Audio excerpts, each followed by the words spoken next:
The Queen of the Mists was forced to let me go, rather than setting me on fire like she really wanted to.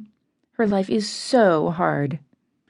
A month was sufficient time for me to do a lot of laundry, take a few freelance jobs, pay some bills, assume control of the now I semi-inherited from Evening Winter Rose, and learn more than I ever wanted to know about the proper use of a sword.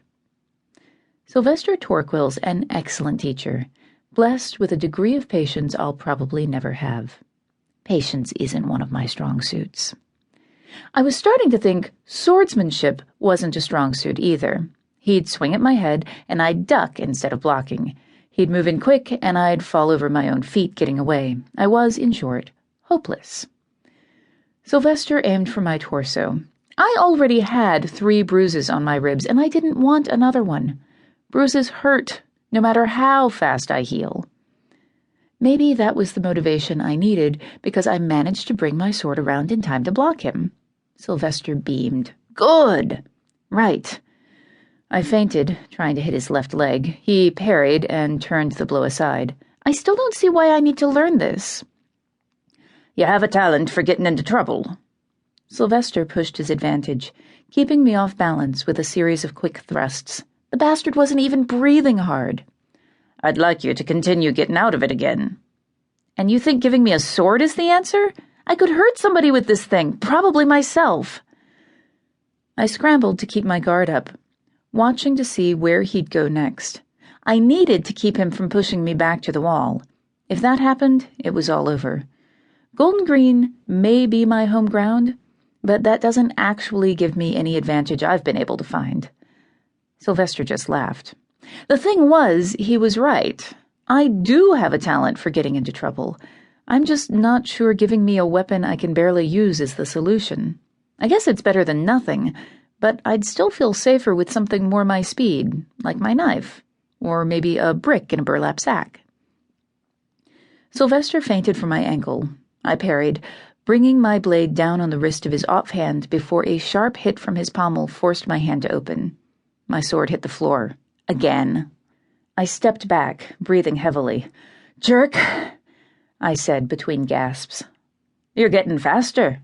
I would have lost that hand if your blade weren't blunted. He picked up my sword and offered it to me, hilt first. Shall we take a break? I glared and snatched the sword from his hand, sheathing it as gracefully as I could before I bowed. He bowed back a heartbeat later, doing his best to conceal a smirk. The session wasn't over until we exchanged bows, and walking away without observing that little formality would leave me open to an ambush.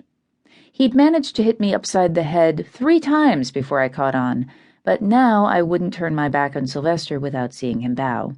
He was sneaky.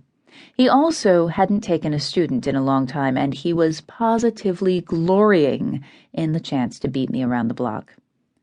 15 minutes, and then it's back to work, said Sylvester, straightening. Let's get something to drink. You look terrible. I groaned. 15 minutes? You're killing me. You're only complaining because you're used to being lazy. Sylvester sheathed his sword as he walked. If I tried that, I'd probably stab myself. This will be easier when you're in better shape. Says you. What Sylvester was carefully not saying is that I'm in better shape now than I've been in for years, if ever. I was born a changeling, half human, half fae. My heritage made me slightly faster and sturdier than the human norm, but it was still nothing to write home about. I got tired, I got broken, I nearly died, several times. A little fae blood doesn't make you immortal. All it does is make you slightly harder to kill.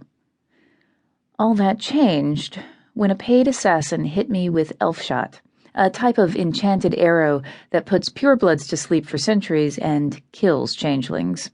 It should have killed me. Instead, my mother emerged from her private madness and saved my life by changing the balance of my blood, burning out part of my mortality in the process. What Amandine did was impossible, for everyone but her. I grew up knowing my mother was the best blood worker in Faerie. I also grew up believing she was Dunya She, which meant that I was too. That's just one of the lies my mother told me. It turns out that Mom is Oberon.